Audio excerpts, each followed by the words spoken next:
Hey guys, what's up? It's Coach Day here, and today I wanted to share a message with you about accepting and loving who you are. And more specifically, because I think I might do a multi-part series, but more specifically, I want to talk about the things that make you you, okay? I'm going to talk about the gifts that exist inside you internally.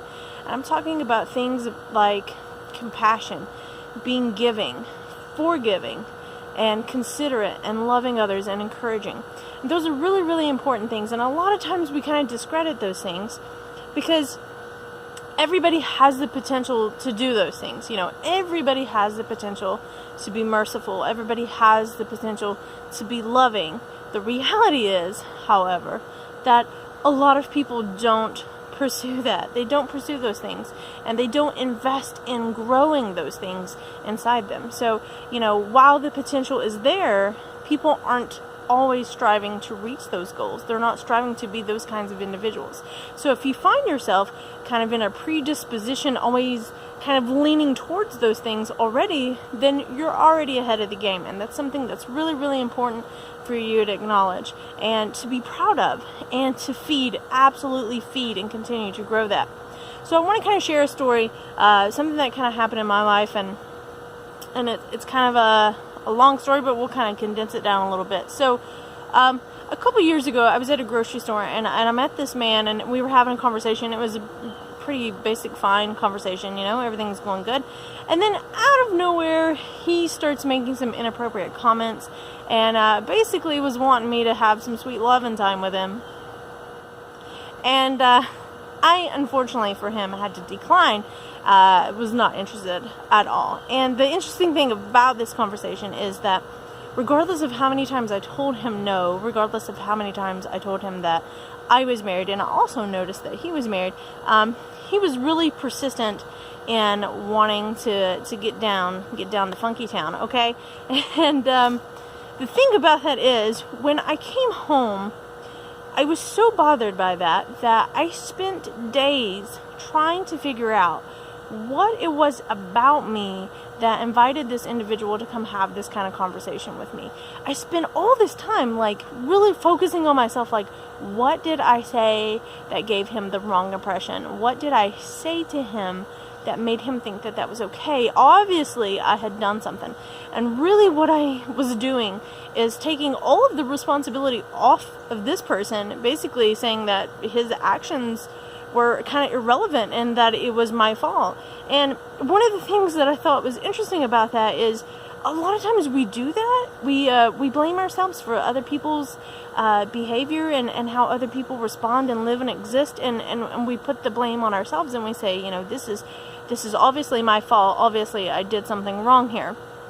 So when I came home and I'm having this conversation with my husband, obviously he was not very happy about this. But when I started trying to play back this conversation and really get to the heart of it, I realized what I was trying to do was pinpoint the precise thing that I did so that I would never do that again. I never wanted to have an encounter like that with someone else again, and I didn't want to be in an uncomfortable situation like that again. So whatever it was that I did, I wanted to fix it, correct it, and just get rid of it, and never, never, never do that again.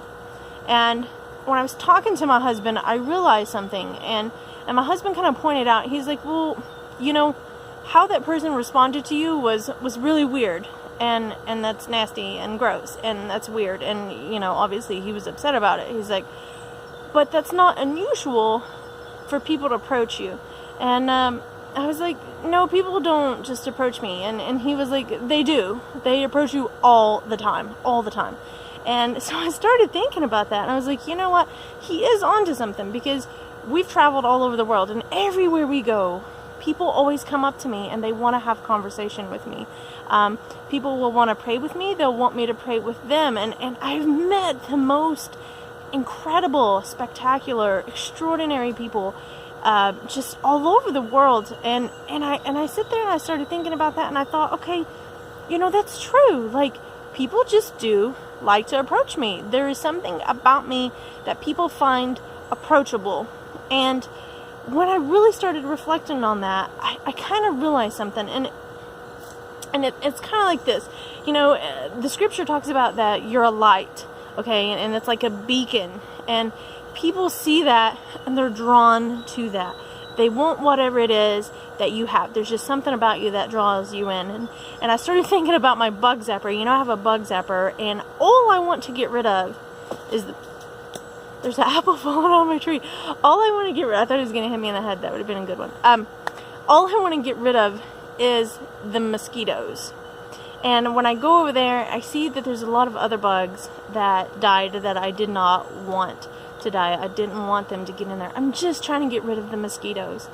And the thing is, it's the same light. The same exact light draws the bad things and it draws the good things in too. And so when you're thinking about your life, when you're thinking about your gifts, you have to realize that is the same coin. The same coin. It's two different sides, same exact coin. So on one side of the coin, you have kind of the negative people, and on the other side of the coin are the awesome, incredible people. And they are both drawn to the same light. The same light that lives in you, okay? It's the same thing. So if you think about it, kind of like just baseline it out there, it makes sense that both groups of people would be drawn to that, because everybody wants to feel loved. Everybody wants to feel important. Everybody wants to be encouraged and supported. People want to live without judgment. People want to be built up and encouraged. So here you are. You're this individual in these people's lives. You're on their path, right? And they see you and you're that kind of person. Naturally, they will gravitate to you. Regardless of their intentions, they are going to gravitate to you. You have something, and they are like, bugs go into the zapper. They want to get near you. They want to be around that. And unfortunately, sometimes it's hard to kind of discern on which side of the equation the people are on. And also, just to be fair, I think sometimes people come into our lives and they kind of leave like a bitter aftertaste, and we kind of have a negative experience with them.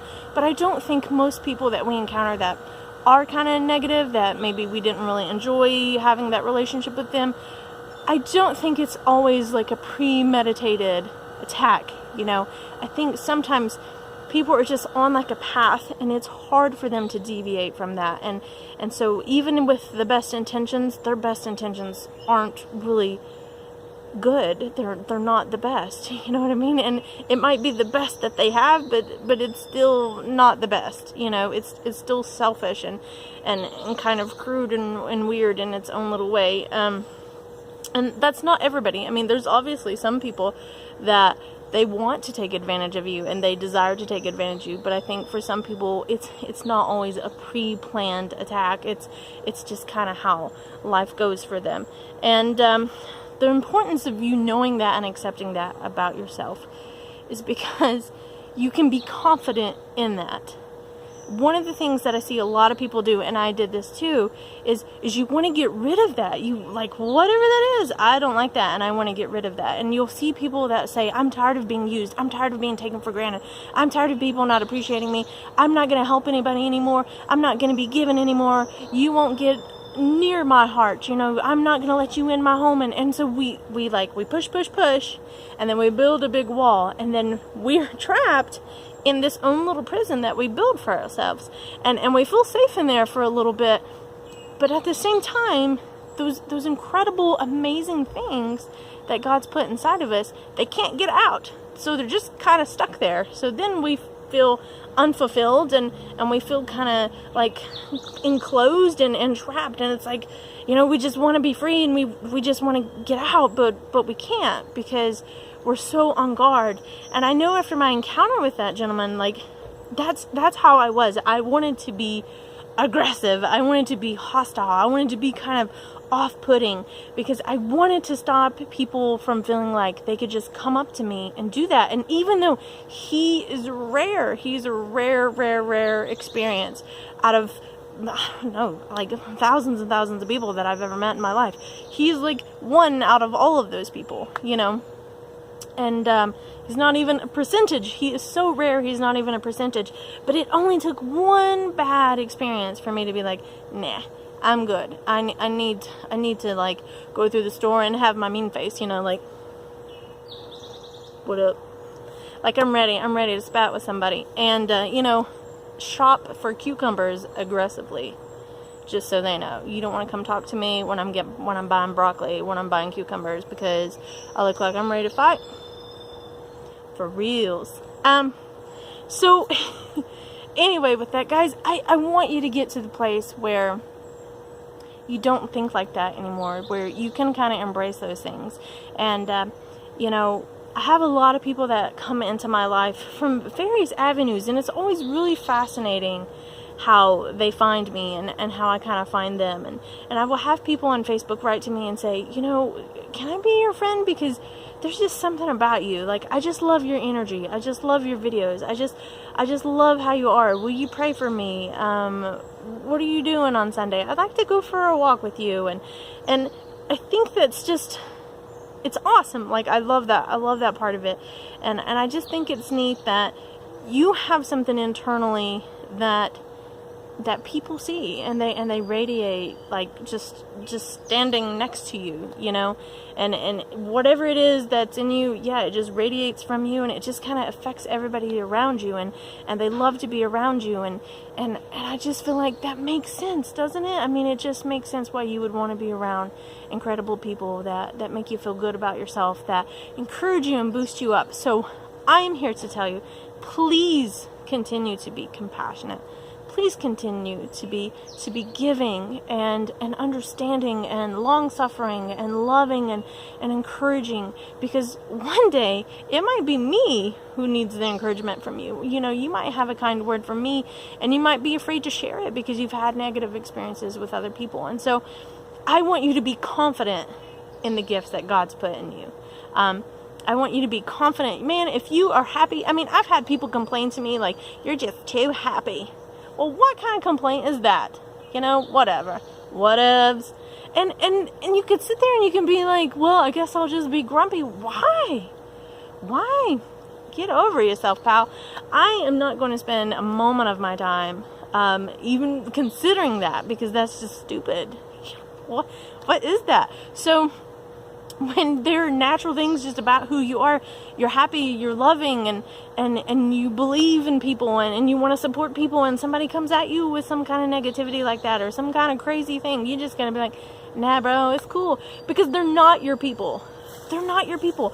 They're not intended to be your people. So you got to brush that off and maintain and keep going. And I want to encourage you to dig deeper into those things that are in your heart, into the things that God has put there. So whatever it is, if it's the gift of generosity, then dig deeper into that. And maybe if people have used you and abused that, maybe pray about it more. Try to work out a little plan with God where you can still do those things, but maybe still protect yourself a little bit. And there's ways that you can kind of do those things. So I just want to encourage you, man, be proud of who you are, be confident in who you are, and specifically the gifts that God's given you and that He's put in your heart. Because at the end of the day, everybody has the capability to love people and to be generous and to be kind and supportive and encouraging. But at the end of the day, not everybody does that. And there's a reason why people gravitate to you. There's a reason why they find value in what it is that you're bringing to the table. And it's because not everybody's doing that. They don't get that from every other place. So they're getting it from you. And you might be the closest representation to getting to know the Lord as somebody will ever get. So please be diligent in that, and please be confident in doing that. And I love you. Peace out. Have a good day. I'm getting eaten up by those skeeters, so I'm going to have to hook that thing up, y'all. And the tree is trying to murder me with these apples. So, love you. Peace out.